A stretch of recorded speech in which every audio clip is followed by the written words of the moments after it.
पिछले वीडियो में हम लोगों ने देखा था कि नीलकंठ एक सर्प के आ जाने से उसने अपने खेमे यानी अपने साथियों की सुरक्षा किस प्रकार की। एक सांप जो था बिल में किसी उस जाली के अंदर बाड़े में किसी प्रकार से घुस आया और उसने खरगोश के छोटे बच्चे को मुंह में दबा लिया। इस बात को जब नीलकंठ को पता चला तो उसने उस सर्प को मार करके खरगोश के बच्चे को बचाया। उसके बाद लेखिका ने लिखा है कि नीलकंठ जब नृत्य करता था यानी डांस करता था तो मोरनी यानी जो मोरनी थी, फीमेल मोर था, वो उसका पूरा साथ देती थी और वो ये जान गई थी कि मोर को ये नृत्य पसंद है। समझ लिया कि उसका नृत्य उसे बहुत भाता है। भाना माना अच्छा लगना। मोरनी ने समझ लिया था कि उसका इस तरह से नृत्य करना यानी डांस करना मोर को बहुत अच्छा लगता है। यह तो नहीं बताया जा सकता, परंतु अचानक एक दिन वह मेरे जाली घर के पास पहुंचते ही अपने झूले से उतरकर नीचे आ गया और पंखों का सतरंगी मंडलाकार छाता तान कर नृत्य की भंगिमा में खड़ा हो गया। लेखा करे कि अब मोरनी का नृत्य उसे अच्छा लगता था या नहीं, ये बता पाना कठिन है। परंतु एक दिन जब मैं जाली के पास पहुंची, जालीधार के घर के पास पहुंची, तो वहाँ जो मोर था वो अपने बाड़े से यानी अपने उससे उतर कर वो सीधे नीचे आ गया और नृत्य करने वाली अवस्था को धारण करके उसने क्या किया। भंगिमा का मतलब होता है दृश्य, भंगिमा मतलब स्वरूप, और स्वरूप का मतलब होता है आकार प्रकार ले लेना। कहना वो सतरंगी भंगिमा को इस तरह से उसने प्रस्तुत किया यानी नृत्य करने वाली स्वरूप को धारण किया जो एक छाते के समान मंडलाकार यानी चारों तरफ फैला हुआ था, जिसे देख करके मन प्रसन्न हो जाए। तब से यह नृत्य भंगिमा नित्य का क्रम बन गया। नित्य मतलब प्रतिदिन। अब जब लोगों ने उस भंगिमा को यानी उसे नृत्य करने की इस अवस्था को लोगों ने देखा और खुश हुए, तो मोर को यानी नीलकंठ को ऐसा आभास हुआ कि नृत्य की अवस्था सबको पसंद आई। अब उसने इस कार्य को प्रतिदिन करना शुरू कर दिया। प्रायः मेरे साथ कोई न कोई देशी विदेशी अतिथि भी पहुंच जाता था। लेखा करें कि जब हम अपने चिड़ियाघर की तरफ जाते तो हमारे साथ कुछ और लोग देश से आए हुए, कुछ विदेश से आए हुए अतिथिजन भी साथ होते और नीलकंठ की मुद्रा को अपने प्रति सम्मानपूर्वक समझकर विस्मयाभिभूत हो उठता। नीलकंठ इन लोगों को देख करके अत्यंत प्रसन्न होता और उसे ऐसा लगता कि ये लोग मेरे डांस को, नृत्य को बहुत पसंद करते हैं और आश्चर्य से हो करके नीलकंठ उनके सामने ऐसा प्रदर्शन करता और लोग भी ये सोचते कि शायद ये मोर हमारे सम्मान में इस तरह का नृत्य या स्थिति उठा रहा है। कई विदेशी महिलाओं ने उसे परफेक्ट जेंटलमैन की उपाधि दे डाली। अर्थात नीलकंठ ने प्रत्येक विदेशी या बाहरी व्यक्ति के समक्ष अपने जो प्रदर्शन किया उससे उनको बहुत अच्छा लगा। एक विदेशी महिला जो विदेश से आई थी, उन्होंने नीलकंठ को परफेक्ट जेंटलमैन की संज्ञा दी। जिस नुकीली पैनी चोंच से वह भयंकर विषधर को खंड खंड कर सकता था, उसी से मेरी हथेली पर रखे हुए भुने चने ऐसी कोमलता से हौले हौले उठाकर खाता था कि हंसी भी आती थी और विस्मय भी होता था। विस्मय मतलब आश्चर्य। लिखा करे कि उसकी चोंच इतनी पैनी थी, इतनी तीखी थी, इतनी तीव्र थी कि उस तीव्र चोंच से उसने मार मार करके उस सर्प का वध कर दिया, यानी उस सर्प को मार डाला था। करें उसी चोंच से वह हमारे हाथ पर रखे हुए चने के दानों को हौले हौले मतलब धीरे धीरे, इतना धीरे धीरे खाता था जिसे देख करके हमें आश्चर्य होता था कि ऐसा भी कोई कर सकता है। यानी इतनी कठोर चोंच वाला ये पक्षी भी इतनी कोमलता के साथ हमारे साथ व्यवहार कर सकता है। यानी लेखिका कहना चाहती हैं कि नीलकंठ को इतनी समझ थी कि वो अपनी तीव्र चोंच का प्रहार कब और कैसे करे, और उसको इस बात की भी समझ थी कि लेखिका के साथ चने खाते हुए वे किस प्रकार से पेश आए। भाते थे मतलब लेखिका कह रही है उसी से मेरी होता था आती थी। और विस्मय भी, विस्मय लेखिका को इस बात का बहुत आश्चर्य होता था कि दोनों अवस्थाओं में नीलकंठ किस प्रकार अंतर कर पाता है। फलों के वृक्षों से अधिक उसे पुष्पित और पल्लवित वृक्ष भाते थे। लेखा करे फल वृक्षों पर जो फल लगते थे उससे कहीं अधिक पसंद, भादा मतलब पसंद आना, नीलकंठ को उसे पुष्पित यानी खिले हुए फूल और पल्लवित पत्तियों से भरी हुई वृक्ष उसे बहुत अच्छे लगते थे। बसंत में जब आम के वृक्ष सुनहरी मंजरियों से लद जाते, अशोक नए लाल पल्लवों से ढक जाता, तब जाली घर में वह इतना अस्थिर उठता कि उसे बाहर छोड़ देना पड़ता। लेखा करिए बसंत के महीने में जब चारों तरफ हरियाली ही हरियाली हो जाती थी, आम पर बौर लग जाती थी, अशोक के पेड़ पर नए नए पत्ते आ जाते थे, तो नीलकंठ उस जालीदार घर में जो यहाँ पे वो सुरक्षित रहता था वो बड़ा अव्यवस्थित महसूस होता था। उसे लगता कि मुझे छोड़ दिया जाए तो मैं इस दृश्यों का और इस प्रकृति के नज़ारों का आनंद ले सकूं। तो लेखा करिए उसके इस विचार को हम लोग समझ के छोड़ देते थे ताकि वो अपने इच्छा अनुसार कुछ कार्य कर सके। नीलकंठ और राधा की सबसे प्रिय ऋतु तो वर्षा ही थी। लेखा करिए नीलकंठ और राधा यानी मोर और मोरनी की सबसे प्रिय ऋतु यानी मौसम था वो थी वर्षा। मेघों के उमड़ आने से पहले ही वे हवा में उसकी सजल आहट पा लेते थे। लेखा करके जब आसमान में बादल छाते थे, उन बादलों के छाने से पहले ही मोर और मोरनी उस बात को समझ जाते थे कि अब मौसम बदलने वाला है। करे तब उनकी मंद केका की गूंज अनुगूंज तीव्र से तीव्रतर होती हुई मानो बूंदों के उतरने के लिए सोपान पंक्ति बनाने लगती थी।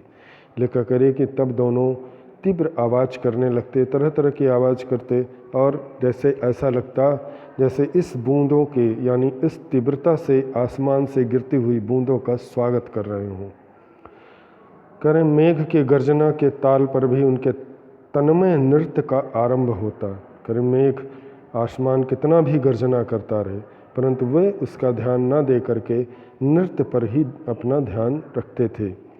और फिर कहने का मतलब यह है कि आसमान में चाहे जितनी बारिश हो, बिजली कड़के, परंतु वो दोनों डांस ही करते रहते थे। और फिर मेघ जितना अधिक गरजता, बिजली जितनी अधिक चमकती, बूंदों की रिमझिमाहट जितनी तीव्र होती जाती, नीलकंठ के नृत्य का वेग उतना ही अधिक बढ़ता जाता। लेखा करेंगे जितनी बारिश बढ़ती जाती नीलकंठ का नृत्य और तेज होता जाता। थम जाने पर वर्षा के थम जाने पर दाहिने पंजे पर दाहिना पंख और बाएं पर बायां पंख फैलाकर सुखाता। लेखा करें जैसे ही वर्षा समाप्त होती नीलकंठ अपने पर को फैला लेता और उन्हें बारिश से भीगे होने से सुखाने की क्रिया को करता, अर्थात वह अपने पंखों को फैलाकर सुखाता। कभी कभी वे दोनों एक दूसरे के पंखों से टपकने वाली बूंदों को चोंच से पी पी कर पंखों का गीलापन दूर करते रहते। लेखा करे कभी मोरनी के पंखों से टपकने वाले पानी को पीता और कभी मोरनी मोर के पंखों से टपकने वाले पानी को पीती, और ऐसा लगता जैसे वे इस गीलेपन को समाप्त करें। इस आनंदोत्सव की रांगनी में बेमेल स्वर कैसे बज उठा, यह भी एक करुण कथा है। लेखा कह रही हैं कि चारों तरफ सुख ही सुख था और ये दोनों भी सुख के सागर में डूबे हुए थे। अचानक एक दिन करुण कथा यानी एक दुख की घटना घटित हुई और उसके बाद बाड़े में यानी कि चिड़ियाघर, मेरे चिड़ियाघर में करुण क्रंदन होने लगा। एक दिन मुझे किसी कार्य से नकाश कोने से निकलना पड़ा और बड़े मियाँ ने पहले के समान कार को रोक लिया। देखा करी कि एक दिन मैं नकाश कोने मोहल्ले से गुजर रही थी जहाँ बड़े मियाँ की दुकान थी। बड़े मियाँ ने हमें वहाँ पर फिर से रोक लिया। इस बार किसी पिंजड़े की ओर नहीं देखूंगी, यह संकल्प करके मैंने बड़े मियाँ की विरल दाढ़ी और सफ़ेद डोरे से कान में बंधी ऐनक को ही अपने ध्यान का केंद्र बनाया। लेखिका कह रही हैं कि मैंने ये सोचा कि इस बार मैं किसी भी पिंजड़े को नहीं देखूंगी, क्योंकि मैं जितनी बार पिंजड़े को देखती हूँ तो किसी न किसी चिड़िया को पसंद करके ले जाती हूँ। तो लेखा कर इस बार हमने पिंजड़े की ओर ध्यान नहीं दिया, बल्कि बड़े मियाँ के चश्मे को देखने लगी और उनकी डोर, जो उन्होंने जिस डोर से अपने चश्मे को बांध रखा था, मैं उसको देखने में मग्न हो गई। पर बड़े मियाँ के पैरों के पास जो मोरनी पड़ी थी उसे अनदेखा करना कठिन था। लेखकारी कि मैंने देखा कि बड़े मियाँ के पैरों के पास एक मोरनी पड़ी थी। मोरनी राधा के समान ही थी। लेखकारी कि मोरनी जो थी, जैसी राधा थी वैसी ही थी। उसके मूंछ से बंधे दोनों पंजों की उंगलियां टूटकर इस प्रकार एकत्रित हो गई थीं कि वह खड़ी ही नहीं हो सकती थी। लेखकारी उसके पैरों को मूंछ की रस्सी से बांधा गया था और वह बेचारी खड़ी भी नहीं हो पा रही थी। बड़े मियाँ की भाषण मेल फिर तोड़ने लगी। देखिए गुरुजी, कमबख्त चिड़ी मार ने बेचारी का क्या हाल किया है। बड़े मियाँ ने फिर से बोलना शुरू किया कि कहा गुरुजी देखिए, उस बदमाश चिड़ी मार ने इस मोरनी का क्या हाल किया। ऐसे कभी चिड़िया पकड़ी जाती है? उसने कहा बताओ, टांग टूट गई इसकी, ऐसे कोई चिड़िया पकड़ता है? आप ना आई होती तो मैं उसी के सिर पर इसे पटक देता। लेकिन करें कि अगर आप ना आती तो मैं इसको उसी को वापस कर देता जिसने मुझे इसे बेचा है। पर आपसे भी यह अधमरी मोरनी ले जाने को कैसे कहूँ? बड़े मियाँ ने कहा कि अगर मैं आपसे ये कहता हूँ कि ये अधमरी मोरनी है और इसे आप ले जाइए तो शायद आप भी इसे स्वीकार ना करें।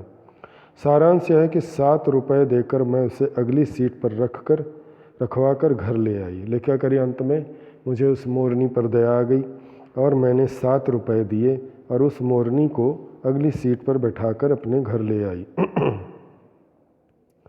और एक बार फिर मेरे पढ़ने लिखने का कमरा अस्पताल बना। लेकिन करे मैं जहाँ पढ़ती लिखती थी वहीं पर मैंने उसे रखा और वहीं पर उसकी सेवा शुरू की। पंजों की मरहम पट्टी और देखभाल करने पर वह महीने भर में अच्छी हो गई। लेकिन क्या करें, मैंने उसे देखभाल की, उसकी मरहम पट्टी की और 1 महीने में ही वो खड़ी होने लायक हो गई। उंगलियां वैसी की टेढ़ी मेढ़ी रहीं, परंतु वह ठूंठ जैसी पंजों पर डगमगाती हुई चलने लगी। लेकिन करें कि उसकी उंगलियां तो नहीं ठीक हुईं, परंतु वह डगमगाती हुई चलने सीख गई। तब उसे जाली घर में पहुंचाया गया और नाम रखा गया कुब्जा। लेकिन करें कि मैंने उसे, क्योंकि वो लंगड़ा के चलती थी इसलिए उसका नाम कुब्जा रख दिया और उसी जाली घर में रख दिया। नाम के अनुरूप स्वभाव भी कुब्जा का ही प्रमाणित हुआ। लेकिन करें जैसे उसका नाम था वैसे ही उसका कार्य हुआ। अब तक नीलकंठ और राधा सब रहते थे, नीलकंठ और राधा साथ रहते थे। अब कुब्जा उन्हें साथ देखते ही मारने दौड़ती। लेखिका बता रही हैं कि जब मैंने नीलकंठ और राधा के साथ कुब्जा को रखा तो कुब्जा जो थी नीलकंठ और राधा को एक साथ नहीं देख सकती थी। जैसे ही राधा और नीलकंठ एक साथ होते तो कुब्जा उन्हें मारने दौड़ती।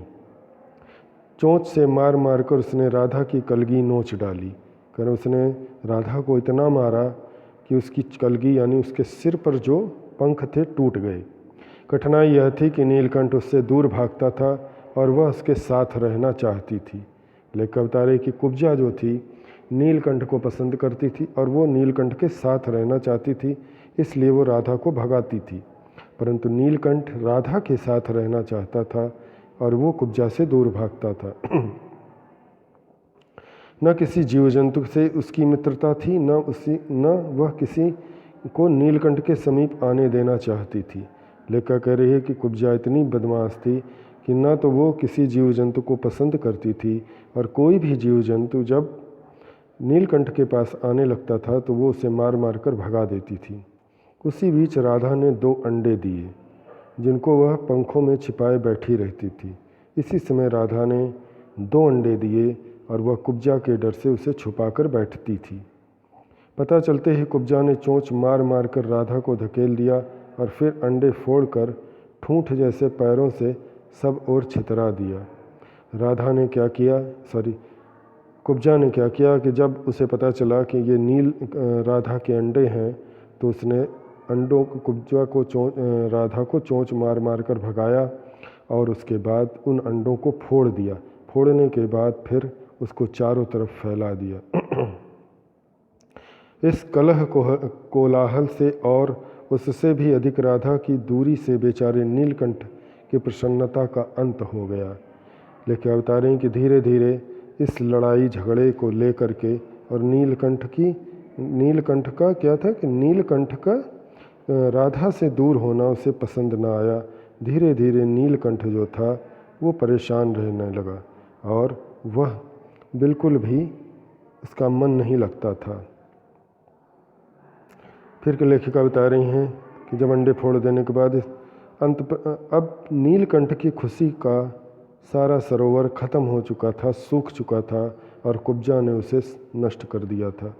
कई बार वह जाली के घर से निकल भागा। एक बार कई दिन भूखा प्यासा आम की शाखाओं पर छिपा बैठा रहा।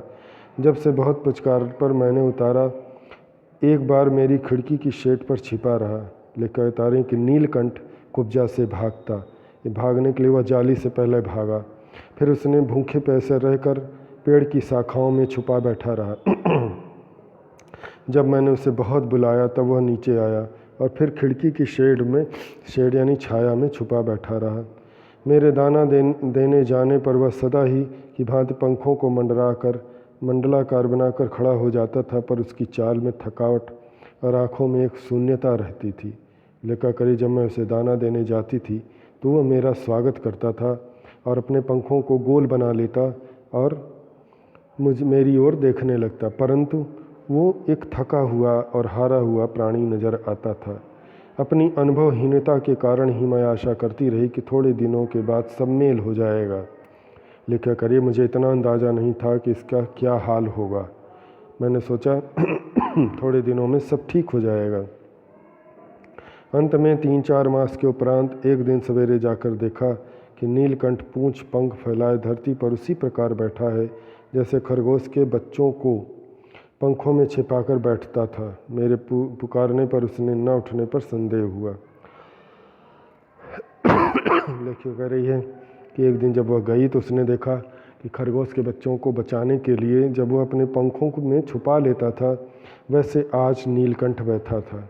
और जब नीलकंठ को बुलाया लेखिका ने तो वह न आया। तो लेखिका करे मुझे शक हुआ कि कहीं कोई बड़ी घटना तो नहीं घटित हुई। वास्तव में नीलकंठ मर गया था। लेखिका करी कि नीलकंठ ने अपने प्राण त्याग दिए। क्यों का उत्तर तो अब तक नहीं मिल सका है। न उसे कोई बीमारी थी, न उसके रंग बिरंगे फूलों के स्तबक जैसे शरीर पर किसी चोट का चिन्ह था। लेखिका करी ना तो परंतु नीलकंठ मरा कैसे, इस प्रश्न का उत्तर दे पाना कठिन था। न तो उसके शरीर पर किसी प्रकार की बीमारी थी और न ही उसके रंग बिरंगे शरीर पर किसी प्रकार के धब्बे या चोट के निशान थे। मैं अपने शाल में लपेटकर उसे संगम ले गई। जब गंगा की बीच धारा में से प्रवाहित किया गया तब उसके पंखों की चंद्रिकाओं से प्रतिबिंबित होकर गंगा का चौड़ा पाट एक विशाल मयूर के समान तरंगित हो उठा। लेखा करी कि मैं उसे लेकर के संगम गई और संगम में मैंने उसे समर्पित कर दिया यानी बहा दिया। जब उस पर सूर्य की रोशनी पड़ी तो उसके पंखों की रोशनी चारों तरफ फैल गई। नीलकंठ के न रहने पर राधा भी निश्चेष्ट सी कई दिनों से बैठी रही। जब नीलकंठ मर गया तो राधा भी अचेत हो गई। वहीं कई बार भागकर लौट आया था, अतः वह प्रतीक्षा के भाव से द्वार पर बैठी रहती। कह रही हैं कि नीलकंठ कई बार भाग करके वापस आ चुका था। तो राधिका के मन में चल रहा था कि नीलकंठ अभी आ जाएगा, इसलिए वह दरवाजे पर ही बैठी रहती थी। पर कुब्जा ने कोलाहल के साथ खोज ढूंढ आरंभ की, परंतु कुब्जा इतनी आसानी से मानने वाली नहीं थी। उसने चिल्ला करके नीलकंठ को खोजना शुरू किया। खोज के क्रम में वह प्रायः जाली का दरवाज़ा खुलते ही बाहर निकल आती थी। जैसे ही जाली का दरवाज़ा खुलता वह नीलकंठ को खोजने के लिए बाहर आ जाती और आम, अशोक, कचनार आदि की शाखाओं में नीलकंठ को ढूंढती रहती। एक दिन आम से उतरी ही थी कि कजली अश्लेषण कुत्ता सामने पड़ गया। स्वभाव के अनुसार उसने कजली पर भी चोंच से प्रहार कर दिया। एक दिन की बात है, जैसे ही वो पेड़ से नीचे उतरी, वह उग्र स्वभाव की थी ही, उसने एक कुत्ते पर जिसका नाम कजली था प्रहार कर दिया। परिणाम स्वरूप कजली के दो दांत उसकी गर्दन पर लग गए। कजली ने भी, यानी उस कुत्ते ने भी उस पर हमला कर दिया और उसकी गर्दन पर अपने 2 दांत घुसा दिए। इस बार उसका कलह, कोलाहल और द्वेष प्रेम भरा जीवन बचाया न जा सका। लेखक करे कि इस बार कुब्जा को बचा न सके क्योंकि कुत्ते ने उसे बुरी तरह काटा था। परंतु इन 3 पक्षियों ने मुझे पक्षी प्रकृति की विभिन्नताओं से परिचय दिया, वह मेरे लिए विशेष महत्व रखता है। लेखक कहते परंतु इन तीनों पक्षियों ने पक्षी के स्वभाव से मेरा जो परिचय कराया वो बहुत ही महत्वपूर्ण था। राधा अब तक प्रतीक्षा में ही दुकेली है। आषाढ़ में जब आकाश में एक छंद हो जाता है तब वह कभी ऊंचे झूले पर और कभी अशोक की डाल पर अपनी केका को तीव्रतर करके नीलकंठ को बुलाती रहती है। लेखक करे कि राधा आज भी अकेली है और वह आषाढ़ यानी बारिश के महीने में अभी भी नीलकंठ को बुलाती रहती है। ये कहानी पूरी ख़त्म हुई। इसके प्रश्न उत्तर मैं आपको PDF के रूप में दे दूँगा।